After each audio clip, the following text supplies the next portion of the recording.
काँग्रेस गुप्त जहाज आहे हे भारताच्या 140 कोटी जनताला कळते आहे आणि हे जहाज लवकरच अरबी समुद्रात डुबणार आहे। राहिला प्रश्न पार्टनरचा, जे आमचे पार्टनर्स आहे, आज मोदीजीच्या नेतृत्वामध्ये आपण अटलीचा काळ बघितला, आता मोदीचा काळ बघतोय।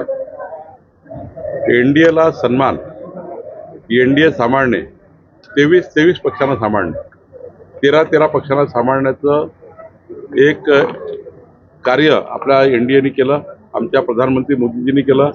कधी एनडीएच्या पार्टनरला कुठल्याही पद्धतीने त्यांना धक्का लागेल असं कुठलंही कृत्य भाजपने केलं नाही।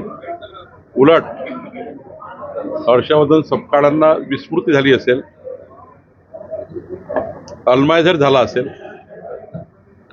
काँग्रेसचा जर इतिहास बघितला तर 65 वर्षात काँग्रेसने साऱ्या नेत्यांना उद्ध्वस्त केलं, साऱ्या पार्टनरला उद्ध्वस्त केलं। एवढंच काय, काँग्रेसच्या चळाओढीच्या राजकारणामध्ये अनेक नेत्यांना बर्बाद करण्याचं काम काँग्रेस पार्टीने केलं। आज देशात जेवढे काही पक्ष बघा तुम्ही काँग्रेसपासून दूर गेलेले, हे सर्व काँग्रेसच्या नेतृत्वाने केलेलं या ठिकाणी आपल्या पक्षासोबतची बेईमानी आहे। शरद पवारजी काय केले, ममता बॅनर्जी काय केले, या देशात हजार उदाहरण देता येईल की काँग्रेस पार्टीच्या बडी पडलेले पक्ष आहेत आणि त्यामुळे यांनी पूर्व इतिहास तपासावा। आमच्या एनडीएमध्ये सर्व पक्ष सुरक्षित आहे, आमच्या एनडीएमध्ये सर्व पक्षांना हमी आहे। प्रधानमंत्री मोदी सारखा कणखर नेता एनडीएच्या पाठीशी उभा आहे आणि त्यामुळं काँग्रेस हे डुबतं जहाज आहेत, पण हे अरबी समुद्रात लवकर डुबणार आहे।